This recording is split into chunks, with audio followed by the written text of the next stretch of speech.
BJP ने कांग्रेस के खिलाफ भ्रष्टाचार को अपना हथियार बनाया है। देवभूमि को भूमाफियाओं से बचाने के लिए सरकार को मजबूत पहल करनी होगी। हालांकि कांग्रेस पर हमलावर बीजेपी सरकार में कम वक्त तक रह पाने की दुहाई देती है।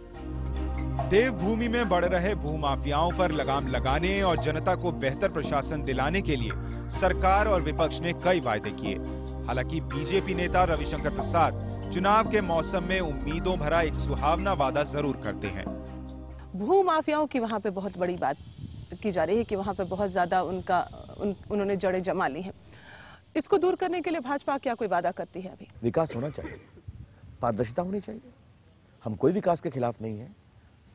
कंस्ट्रक्शन बिजनेस को बूम मिलना चाहिए, लेकिन हाँ, इसका मतलब यह नहीं कि पहाड़ों को हिला दिया जाए। मैं इसके विपक्ष में नहीं हूं।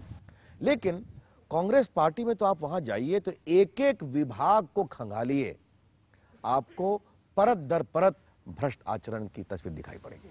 तो मैं देख रहा हूं। तो आखिर भाजपा का भी शासन तो वहां रहा ही है। उसी बीच में स्पेशल पैकेज देना, क्योंकि उत्तराखंड को स्पेशल पैकेज चाहिए। अलग सरकार बनाना, आपको मालूम है अलग सरकार बनती है तो सारे पदाधिकारी अलग अलग होते हैं, सारा इंफ्रास्ट्रक्चर अलग होता है, उसमें समय लगता है। फिर भी हमने एक अच्छी शुरुआत की। अब जनता का हमें आशीर्वाद नहीं मिला, जनता मालिक है।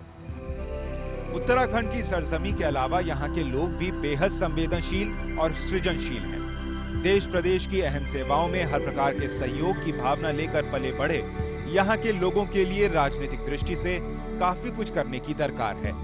वहीं दूसरी ओर उत्तराखंड में नाम की सियासत को लेकर बीजेपी आक्रामक नजर आती है। पहाड़ का पानी और वहाँ की जवानी अगर बांध के रखा जा सके, ये बहुत बड़ी बात है। इस बात को समझने की कोशिश करिए। मैं जब गांव-गांव गया तो मैं देखता हूँ आश्चर्यचकित होकर करके कि कितने रिटायर्ड आर्मी के जवान रहते हैं वहाँ पर। बड़े गर्व से कहते हैं कि मैं रिटायर्ड कैप्टन हूँ, रिटायर्ड सूबेदार हूँ।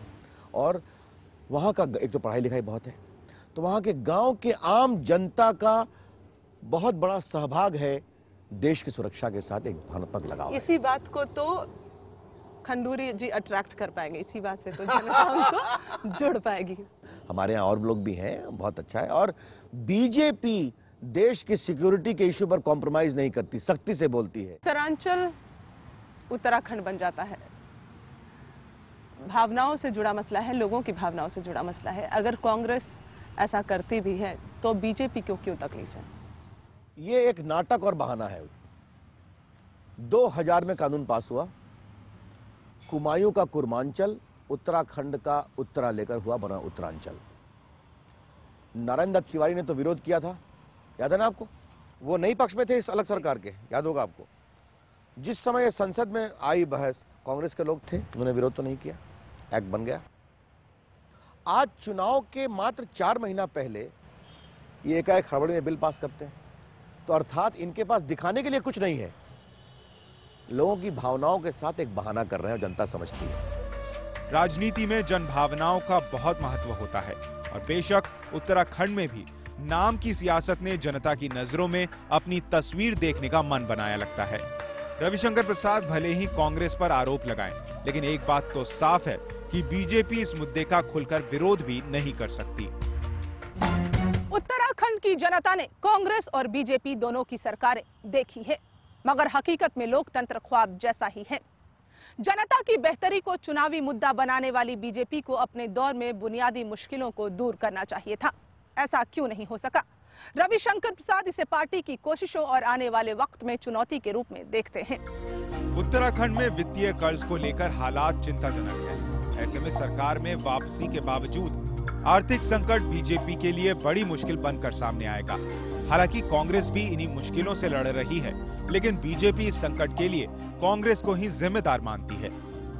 18,000 करोड़ का वित्तीय कर्ज उत्तराखंड के ऊपर, बीजेपी क्या कहना चाहेगी इस पर? और कितनी जल्दी अगर बीजेपी की सरकार बनती है तो आपको लगता है आप निपटारा कर पाएंगे इसका?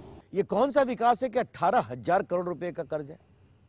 तो जिस तरह से रेवड़ियां बांटी जा रही हैं, तो ये भी बहुत बड़ा विषय है। वित्तीय अनुशासन विकास के साथ जब आप ये करते हैं तो उसका नतीजा मिलता है। और हम वो कोशिश करेंगे कि प्रॉपर फाइनेंशियल मैनेजमेंट उत्तराखंड की इकोनॉमी का किया जाए और हम इसको रोक पाएंगे। भारतीय जनता पार्टी ने 17 महीने तक अपनी सरकार चलाई और वो एक ही बात कहते रहे कि खजाना तो खाली, हम क्या करें। हेलीकॉप्टर में घूमते रहे उनके सारे नेता और एक ही प्रचार करते रहे कि सरकार के पास तो कोई पैसा नहीं है। 17 महीने एक प्रदेश के मुख्यमंत्री ने केवल यही बात को कहने में निकाल दिया। सन 2002 में उत्तराखंड की जनता ने कांग्रेस को बहुमत दिया और उस बहुमत का आदर करते हुए इन 5 वर्षों में जो विकास की गति बढ़ी, मसलन हम कह सकते हैं कि प्रदेश में 1500 से ज़्यादा उद्योग आए और इन 1500 उद्योगों में कम से कम 17,000 करोड़ का पूंजी निवेश हुआ है। पूरे देश में सियासी बवंडर मचाने और कांग्रेस को घेरे में लाने वाले SEZ का मुद्दा भले ही विकास का मसला हो, लेकिन बीजेपी इस पर बेहद सधे अंदाज में अपना दांव चल रही है। उत्तराखंड में विकास को चुनावी रणनीति का अहम हिस्सा बनाने के बावजूद SEZ के मुद्दे पर पार्टी फूंक फूंक कर कदम रख रही है।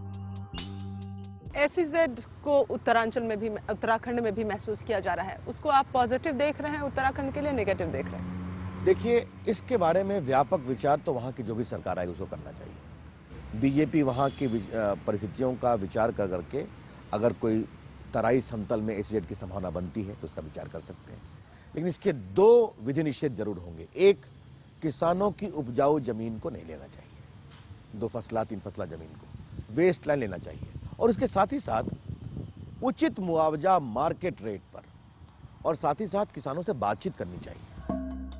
SEZ बेशक विकास की राह में बेहतर कदम है, लेकिन इसे भ्रष्टाचार की काली परछाई से बचाना भी उतना ही जरूरी है। बीजेपी सरकार में रहे या विपक्ष में, जनता की बेहतरी के ऐसे मामलों में पारदर्शिता हर हाल में लाजमी है।